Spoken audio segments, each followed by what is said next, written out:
आज का हमारा टॉपिक है एबायोटिक इन्वायरमेंटल फैक्टर वाटर, यानी अजैविक पर्यावरणीय कारक जल। जैसा कि हम जानते हैं, जल एक महत्वपूर्ण पर्यावरणीय कारक है और प्रकृति में पाए जाने वाले सभी जीव जंतुओं के अस्तित्व का आधार है।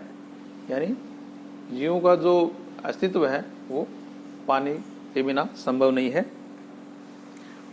पानी की अगर को डिफाइन अगर करें तो पानी क्या है? एक महत्वपूर्ण अजैविक पर्यावरणीय कारक और पृथ्वी पर प्राकृतिक रूप से पाया जाने वाला एकमात्र अकार्बनिक तरल पदार्थ जो कि संसाधन, पारिस्थितिकी और आवास के रूप में कार्य करता है। जल द्वारा इकोसिस्टम की क्रियाशीलता बनी रहती है। तो जो इकोसिस्टम है पृथ्वी का, उसके जो बायोटिक एबायोटिक घटक हैं उनमें जो क्रियाशीलता बनी रहती है वो जल के द्वारा बनी रहती है। हम ये भी जानते हैं कि पृथ्वी का लगभग 73% भाग जो है जलमग्न है, जल से ढका हुआ है। जल की कुल मात्रा, यानी पृथ्वी पर जितना भी जल पाया जाता है उसकी कुल मात्रा समान बनी रहती है, एक जैसी बनी रहती है, जबकि यह एक रूप से दूसरे रूप में परिवर्तित होती रहती है और यह प्रक्रिया जल चक्र कहलाती है। इसका मतलब क्या हुआ? इसका मतलब ये हुआ कि पृथ्वी पर जो जितना भी जल है वो एक रूप से दूसरे रूप में बदलता रहता है। तापमान, वातावरण का जो तापमान अगर कम हो गया तो जल जो है ठोस रूप में, बर्फ के रूप में जम जाती हैं। ये पहाड़ जो है, नदियाँ, चट्टानें सब जम जाती हैं, यानी ये ठोस रूप धारण कर लेता है। और जो ही टेम्परेचर बढ़ता है तो ठोस रूप से पुनः तरल रूप में, पानी के रूप में, और टेम्परेचर अगर ज़्यादा बढ़ गया तो पानी से ये वाष्प के रूप में वातावरण में चला जाता है और वातावरण से पुनः संघनन क्रिया द्वारा या बरसात के साथ पुनः पृथ्वी पर आ जाता है। इस तरह से जो जल है वो बर्फ से पानी, पानी से वाष्प और फिर पुनः जो वाष्प से पानी और पानी से ठोस बर्फ, इस तरह से वातावरण से पृथ्वी पर और पृथ्वी से वातावरण में जो जल जो है उसका एक नियमित प्रवाह जो है चलता रहता है और कुल जो जल है वो समान बना रहता है। तो जल का जो प्रवाह है वातावरण से पृथ्वी और पृथ्वी से वातावरण में, ये क्या कहलाता है? हाइड्रोलॉजिकल साइकिल, जल चक्र। हम ये भी जानते हैं कि हमारे शरीर की जो कोशिकाएं हैं उनके जीवद्रव्य में 73 से 90% भाग जो है जल होता है, जिसमें जीवन की सभी या यूं कहें जिसमें सभी उपापचय क्रियाएं संपन्न होती हैं। तो जीवद्रव्य में जल होता है और जल में जो है सभी उपापचय क्रियाएं, मेटाबॉलिक जो एक्टिविटीज हैं वो संपन्न होती हैं। जल जीवन की विभिन्न प्रक्रियाओं को, विभिन्न जो क्रियाएं हैं जल जीवन की, उनको नियंत्रित करता है, उनको कंट्रोल करता है और जीवों का जो संगठन है, उनका वितरण है, उस पर महत्वपूर्ण प्रभाव डालता है। अब हम बात करेंगे जल के गुणों की, प्रॉपर्टीज ऑफ वाटर। तो सबसे अब हम बात करेंगे फिजिकल प्रॉपर्टीज ऑफ वाटर। तो फिजिकल प्रॉपर्टी ऑफ वाटर में सबसे पहले वाटर एज ए सॉल्वेंट, जल विलायक के रूप में। तो जल जो है एक महत्वपूर्ण जो है पर्यावरणीय कारक है और सार्वत्रिक विलायक है, यूनिवर्सल सॉल्वेंट है। इसका मतलब ये है कि अधिकांश जो एलिमेंट्स हैं, तत्व हैं, कार्बनिक कार्बनिक तत्व जो है जल में मिक्स हो जाते हैं और ये जल के द्वारा जो है जीवों तक पहुंचते हैं। तो जल की विलायक प्रकृति के कारण जल में प्रोटोप्लाज्म के संश्लेषण हेतु आवश्यक खनिज और गैस जो है पाई जाती हैं और O2 CO2 का जो आदान प्रदान है वो जलीय माध्यम से संपन्न होता है। इसके अलावा विभिन्न जो कार्बनिक अकार्बनिक पदार्थ हैं वो जल में घुलनशील होते हैं और इस कारण से जो है इकोसिस्टम में इनका नियमित जो चक्रण है, नियमित जो साइकिल है वो चलता रहता है।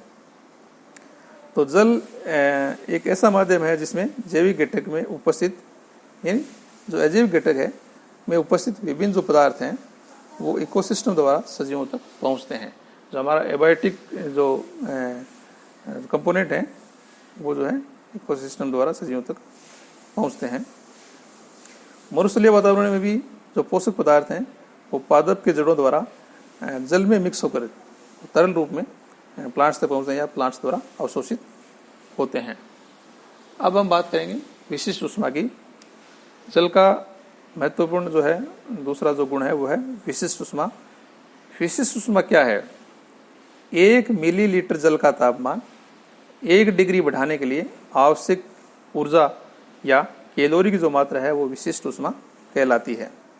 यानी जो जल है तो 1 ml जल है, उसको 1 डिग्री बढ़ाने के लिए कितनी ऊर्जा या कितनी कैलोरी की आवश्यकता होती है, ये क्या कहलाता है? विशिष्ट ऊष्मा कहलाती है। पानी के लिए विशिष्ट ऊष्मा का मान एक इकाई के रूप में होता है और पानी में अत्यधिक मात्रा में जो है उसमें ऊर्जा को अवशोषित करने की कैपेसिटी पाई जाती है। ऊष्मा की ये अत्यधिक मात्रा एटमॉस्फेयर द्वारा ग्रहण कर ली जाती है और एटमॉस्फेयर में यानी वातावरण में ही छोड़ दी जाती है।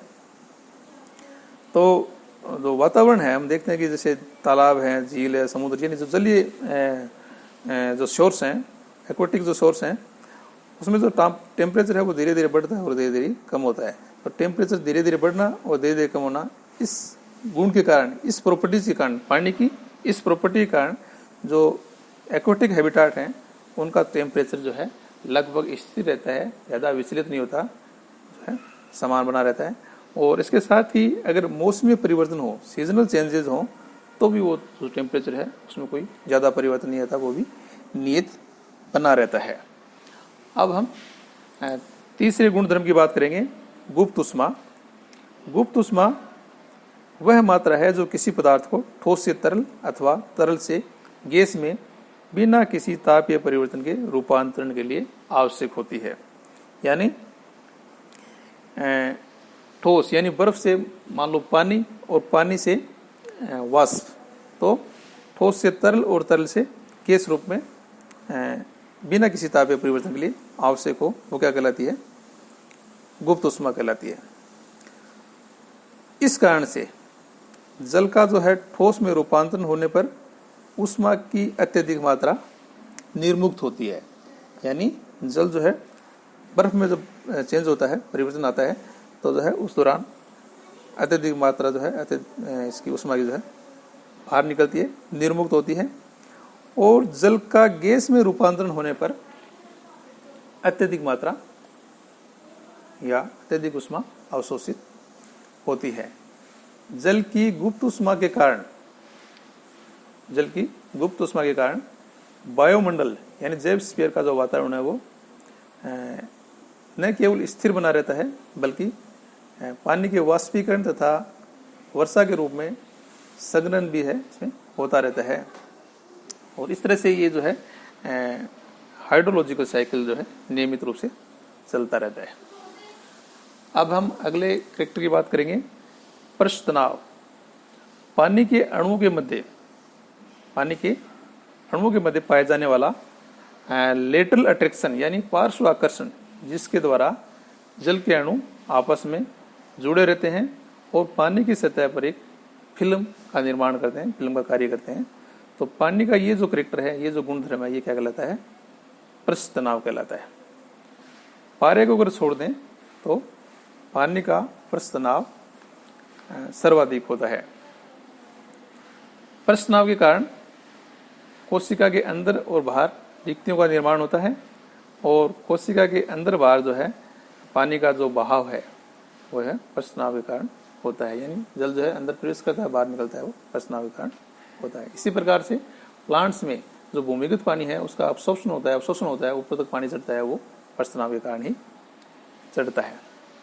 अगला गुणधर्म है शांतता। शांतता यानी गाढ़ापन। तो पानी की शांतता अधिक होने के कारण जलीय प्राणी यांत्रिक आघात से बच जाते हैं। उस शांतता के कारण जो जूप्लैंक्टन्स हैं वो पानी की सतह पर स्वतंत्र रूप से तैरते रहते हैं, यानी उनको कम से कम बैरियर का या बाधा का सामना करना पड़ता है।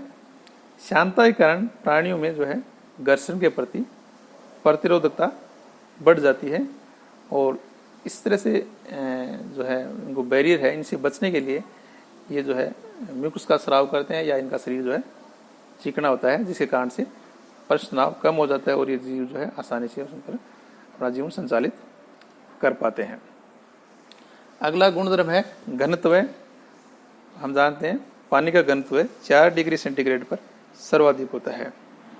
शुद्ध जल का जो जमाव बिंदु है वो 0 डिग्री और समुद्री जल का जमाव बिंदु जो है वो -2.5 डिग्री सेंटीग्रेड होता है, जिससे बर्फ सतह पर तैरती रहती है।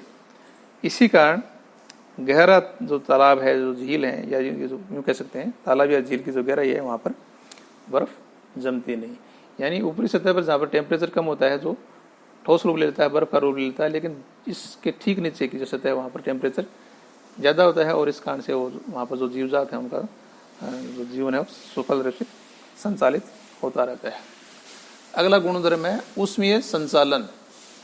ऊष्मीय संचालन पानी में अन्य तरल पदार्थ की तुलना में सर्वाधिक ऊष्मीय संचालन पाया जाता है। ऊष्मा जो है एक से दूसरे में जो है उसका स्थानांतरण ऊष्मा का जो है एक पदार्थ से दूसरे पदार्थ में जो है ज़्यादा होता है, और इसी गुण के कारण पानी का जो ताप है वो नियत बना रहता है। यानी एक रूप से एक पदार्थ से दूसरी जगह से, यानी वातावरण से पानी में, पानी से वातावरण में ये जो है एक्सचेंज होता रहता है, ऊष्मा का जो संचालन है वो होता रहता है, और इस कारण से जो टेम्परेचर है वो फिक्स रहता है।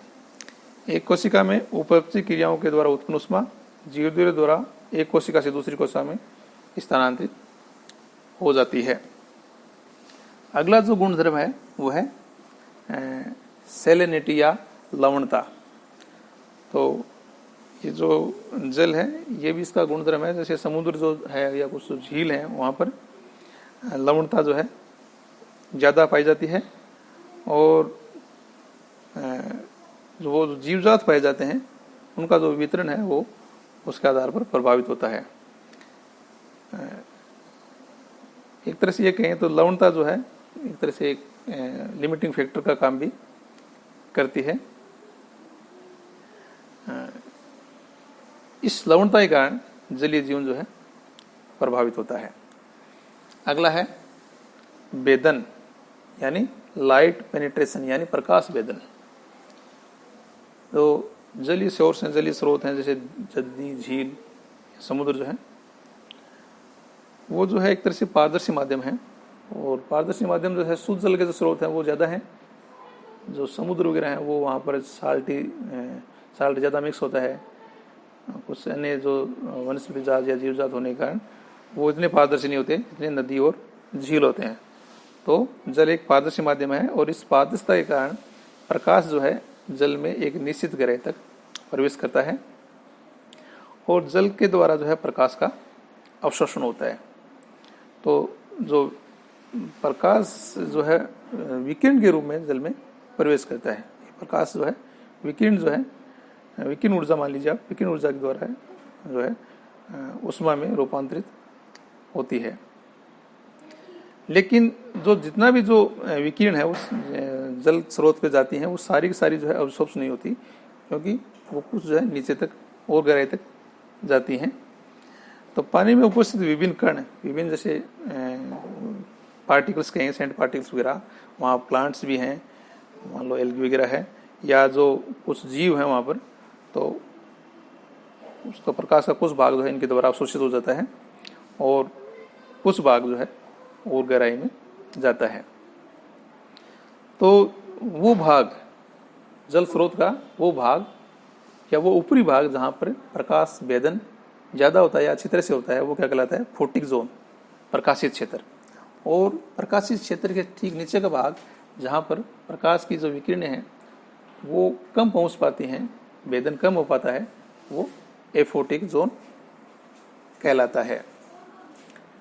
फोटिक जोन में जो है एल्गी वगैरह उपस्थित होती है, फोटोसिंथेसिस प्रक्रियाएं जो है यहाँ पर ज़्यादा संपन्न हो पाती हैं। अब हम बात करेंगे अगला जो फिजिकल प्रॉपर्टी है वो है दाब, प्रेशर। तो पानी में प्रत्येक 10 मीटर की गहराई पर जो दाब है वो कम होता जाता है। और कुछ जो देखा गया है कि जो समुद्र या जल स्रोत की गहराई में रहने वाले जो जीव हैं उनका जो शरीर है वो उनमें कुछ विशिष्टताएं आ जाती हैं। शरीर चपटा हो जाता है। चपटा क्यों हो जाता है? इसलिए हो जाता है क्योंकि उस पर पानी का एक दबाव होता है, ज़्यादा दबाव होता है, और जिस दबाव के कारण जो है उसमें बॉडी में परिवर्तन आ जाता है। इसके अलावा गहराई में रहने वाले जो जीव हैं उसमें वायु से भरे हुए अवकाश जो है वो भी नहीं पाए जाते, और यदि होते भी हैं तो उसमें जल भरा रहता है।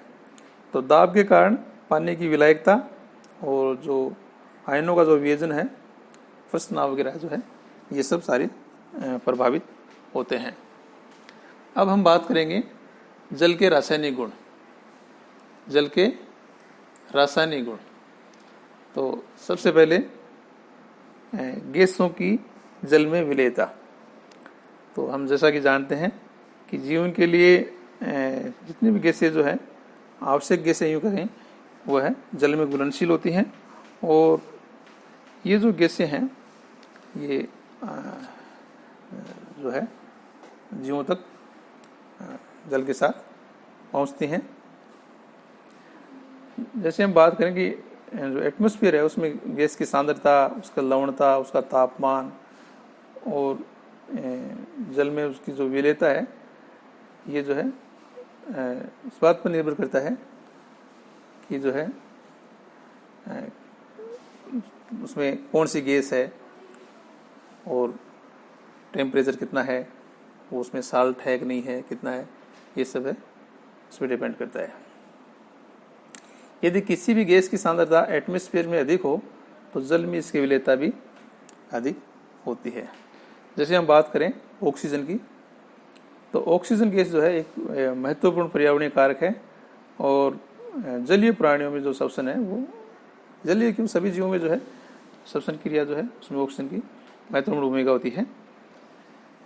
जल में ऑक्सीजन जो है एक सीमाकारी कारक का काम भी करती है, और जल में जो है इसकी विलेयता, मतलब ऑक्सीजन की विलेयता, जल में ऑक्सीजन जो है कितनी मात्रा में है, वो तापमान और लवणता द्वारा निर्धारित होती है। यानी जहाँ पर जिस भी जल स्रोत में तापमान और लवणता अगर बढ़ जाएगी तो वहाँ पर ऑक्सीजन की मात्रा कम हो जाती है। इसी तरह से अगर नाइट्रोजन की बात करें तो नाइट्रोजन भी जो है महत्वपूर्ण गैस है, लेकिन ये ऑक्सीजन की तुलना में कम घुलनशील होती है पानी में। रासायनिक रूप से भी ये निष्क्रिय होती है। हालांकि कुछ जो जीवाणु हैं, शैवाल हैं, वो इसका उपयोग करते हैं श्वसन क्रिया में, और कुछ जीवाणु जो है उसको नाइट्रेट का अपघटन करके नाइट्रोजन जो है गैस बनाते हैं। अगली जो बात करें हम कार्बन डाइऑक्साइड, तो कार्बन डाइऑक्साइड भी एक महत्वपूर्ण गैस है, और कार्बनिक पदार्थों का विघटन होता है। जलीय जो सजीव है उसकी श्वसन क्रिया जो है उसके द्वारा कार्बन डाइऑक्साइड का उत्पादन होता है। तो कार्बन डाइऑक्साइड के साथ क्रिया करके कार्बनिक अम्ल का निर्माण, यानी कार्बन डाइऑक्साइड है वो जल के साथ क्रिया करके कार्बनिक अम्ल का निर्माण करती है, और इस कारण से जो है जल की जो पीएच है वो परिवर्तित हो जाती है, और पुनः ये जो कार्बनिक अम्ल है उनका वियोजन जो है H+ तथा HCO3 जो आयनों में हो जाता है। इसी तरह से हाइड्रोजन सल्फाइड, ये देखा गया कि जो जलीय स्रोत हैं उनकी गहराई में जहाँ पर कार्बनिक जो पदार्थ हैं उनका अपघटन होता रहता है, वहाँ पर H2 गैस जो है वो पाई जाती है, और ये जो है जहाँ पर जितनी ज़्यादा कार्बनिक पदार्थ होंगे, जिसका अपघटन ज़्यादा होगा, उतनी उसकी गैस की सांद्रता बढ़ जाती है। पीएच जो है जैसे जल में जो है पीएच का मान जो है हाइड्रोजन आयन और हाइड्रोक्सिल जो आयन है, OH आयन है, उनके द्वारा तय होता है कि जो है H+ आयन या OH आयन है वो कौन से ज़्यादा हैं, उसके आधार पर ही जो है पीएच का निर्धारण होता है, या पीएच की सांद्रता वो चेंज होती रहती है। अब हम बात करेंगे जल चक्र या हाइड्रोलॉजिकल साइकिल। हाइड्रोलॉजिकल साइकिल है जिसके बारे में आपने पहले भी चर्चा की। हाइड्रोलॉजिकल साइकिल क्या है कि जैव मंडल में जो पानी है वो अनेक रूपों में पाया जाता है, जैसे वाष्प के रूप में है, भूमिगत जल है, बर्फ है, समुद्री जल है। ये जो जल है वो अनेक फॉर्म में पाया जाता है, और ये एटमॉस्फेयर और लिथोस्फीयर में इसका जो है निरंतर चक्र चलता रहता है। यानी जो जल है वो वातावरण से पृथ्वी पर और पृथ्वी से वातावरण में इस तरह से एक फॉर्म से दूसरी फॉर्म में बदलते हुए इसका जो चक्रण है वो नियमित रूप से चलता रहता है, और ये जो चक्रण क्या कहलाता है, हाइड्रोलॉजिकल साइकिल। हाइड्रोलॉजिकल साइकिल जो है वो ये जैसे टेम्परेचर पर इसका ये निर्भर करता है एक तरह से। अगर टेम्परेचर जो है वातावरण में टेम्परेचर कम हो गया तो जो है ठोस रूप धारण कर लेता है ये बर्फ के रूप में। जैसे पहाड़ों पर जो है समुद्रों में या नदियां हैं जो जम जाती हैं, और जब टेम्परेचर बढ़ जाता है वातावरण में तो ये जो है बर्फ पिघलने लगती है और ये तरल रूप धारण कर लेता है। और फिर जब टेम्परेचर ज़्यादा बढ़ गया तो ये वाष्प के रूप में वातावरण में चला जाता है, और वहाँ से संघनन क्रिया द्वारा या फिर बरसात के द्वारा ये वापस पुनः पृथ्वी पर आ जाता है। इस तरह से वातावरण से पृथ्वी पर और पृथ्वी से वातावरण में जो है जल का नियमित चक्रण चलता रहता है। ये क्या कहलाता है? Hydrological cycle. अब हम बात करेंगे पर्यावरणीय अनुकूलन, एनवायरमेंटल एडेप्टेशंस। तो जलीय प्राणियों में अनुकूलन, सबसे पहले बात करेंगे जलीय प्राणियों में अनुकूलन। जो जलीय प्राणी हैं उसमें कुछ एडेप्टेशंस देखे गए हैं, पाए जाते हैं। जैसे इनका जो शरीर है वो धारारेखित हो जाता है, धारारेखित हो जाता है, नौकाकार हो जाता है, त्रिकोकार हो जाता है। इस कारण से ये आसानी से जो है जल में मूव कर लेते हैं, या मूव करने के लिए आसान होता है। इसी तरह से इनकी जो त्वचा है वो चिकनी होती है, और उस पर स्केल्स भी पाए जाते हैं, ये भी की विशिष्टता होती है। इसके अलावा जो जलीय प्राणी हैं उनके शरीर पर फिन पाए जाते हैं। विशेष तौर से मछलियों में अपन देखते हैं उनके पे फिन्स पाई जाती हैं। ये फिन युग्मित फिन हो सकती हैं और अयुग्मित फिन हो सकती हैं। युग्मित फिन जो है, जैसे पेक्टोरल पेल्विक जो फिन है, ये जंतु को तैरने में मददगार होती हैं। और कुछ जो अयुग्मित फिन है, जैसे कोडल फिन की बात करें तो ये जो है जंतु को आगे की ओर धकेलने में या मूव करने में मददगार होती हैं। इसी तरह से इन जंतुओं में, यानी जलीय जंतुओं में जो मांसपेशियां हैं वो मजबूत होती हैं, और उसके संकुचन से जो जीव है आगे से आगे बढ़ता जाता है, मूव करता जाता है, तैरता रहता है। इसके अलावा जलीय जंतुओं में श्वसन क्रिया के लिए गिल्स पाए जाते हैं, और इनमें एयर ब्लेडर पाया जाता है। एयर ब्लेडर की उपस्थिति के कारण ये जल की गहराई में आसानी से तैर लेते हैं।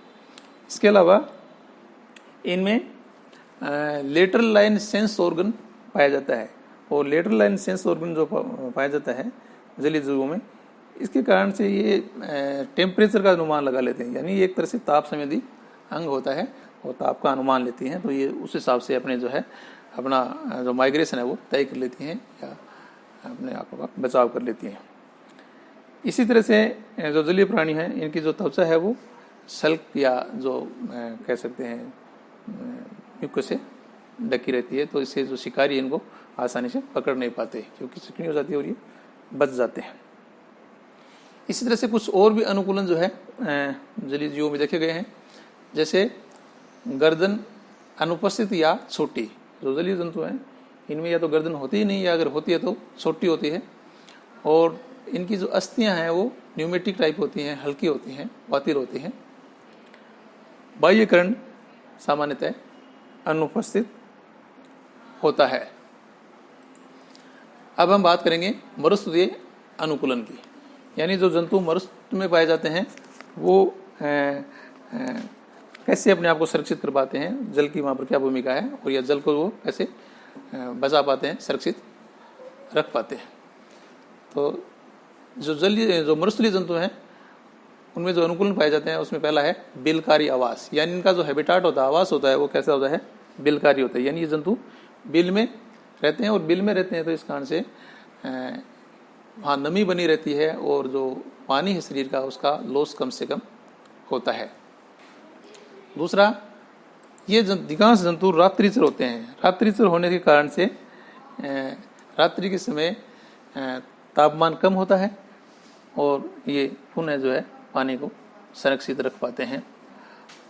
इसी तरह से इनके शरीर पर जो त्वचा है इनकी वो शुष्क होती है और अपारगम्य होती है।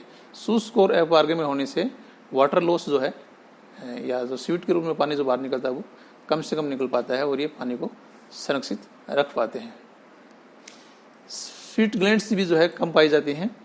इसके अलावा ये जो श्वसन है सामान्यतः लंग्स से करते हैं, और कुछ जैसे इंसेक्ट वगैरह है वो उनमें ट्रेकियल सिस्टम पाया जाता है, तो उससे भी क्या है कि पानी का बचाव होता है।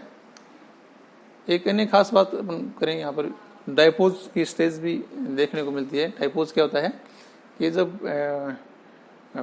प्रतिकूल पर्यावरणीय परिस्थितियाँ, जैसे मान लो कि टेम्परेचर बढ़ गया, तो टेम्परेचर बढ़ गया तो शरीर की जल हानि से रोकने के लिए, अपने आप को बचाने के लिए ये लोग जो है, ये जो जीव हैं, ये डायपोज स्टेज में चले जाते हैं। शरीर की जो उपापचय क्रियाएं हैं वो मंद हो जाती हैं और ये अक्रिय अवस्था में चले जाते हैं, और जब परिस्थितियाँ सामान्य होती हैं तो उन्हें एक्टिव हो जाते हैं। तो ये अवस्था डायपोज अवस्था विशेष तौर से इंसेक्ट्स में ऐसा देखा गया है। प्रवासन भी देखने को मिलता है, जब टेम्परेचर बढ़ जाता है या पर्यावरणीय परिस्थितियाँ जो बिल्कुल इनके प्रतिकूल हो जाती हैं, तो ये मरुस्थलीय जो जीव हैं, यानी अत्यधिक शुष्क वातावरण में जो पक्षी या स्तनधारी जो होते हैं वो प्रवास कर जाते हैं, दूसरे स्थान पर चले जाते हैं, और जब परिस्थितियाँ अनुकूल होती हैं तो वापस उसी स्थान पर आ जाते हैं। इसके अलावा उत्सर्जन, तो ये जो डेजर्ट में रहने वाले जीव हैं, ये यहाँ पर जल की कमी होती है, खास बात ये होती है डेजर्ट की, और जल को बचाए रखना इनके लिए अत्यंत आवश्यक है, क्योंकि जल बचेगा तो इनका शरीर बचेगा, ये अपने आप को बचा पाएंगे। तो जल की हानि कम से कम हो, इसके लिए इनमें उत्सर्जन में भी कुछ विशिष्टताएं देखने को मिलती हैं, क्योंकि इनके द्वारा मल का जो त्याग है वो विष्ठा के रूप में किया जाता है, जिसमें जल की हानि कम से कम होती है। तो जल जो है इस तरह से सुरक्षित कर लिया जाता है, चाहे कीट हो, पक्षी हो या सरीसृप हो, ये जो इनकी विष्ठा जो है वो एक तरह से शुष्क रूप में निष्कासित होती है, और इस कारण से जल हानि कम आती है।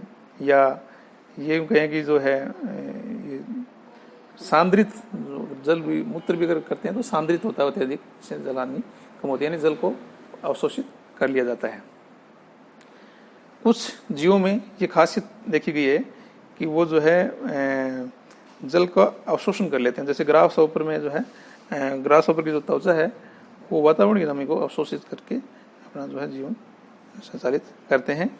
उसी तरह से कुछ शाकाहारी जो प्राणी हैं जो डेजर्ट में पाए जाते हैं, वो ऐसे पादपों को भोजन के रूप में ग्रहण करते हैं जिनकी पत्तियां मोटी होती हैं, मांसल होती हैं, और इस पत्तियों के द्वारा जो है जल की आपूर्ति इनको हो जाती है। और कीट जो मरुस्थलीय जीव हैं उनमें पानी की जो प्राप्ति है वो उपापचय क्रिया के द्वारा भी होती है, जो मेटाबॉलिक रेट है उसके द्वारा भी ये पानी को संरक्षित कर पाते हैं। तो आज हमने जो अजैविक पर्यावरणीय कारक है जल, उसके बारे में सामान्य जानकारी प्राप्त की। नेक्स्ट टाइम जो है एक अन्य पर्यावरणीय कारक के बारे में चर्चा करेंगे। धन्यवाद।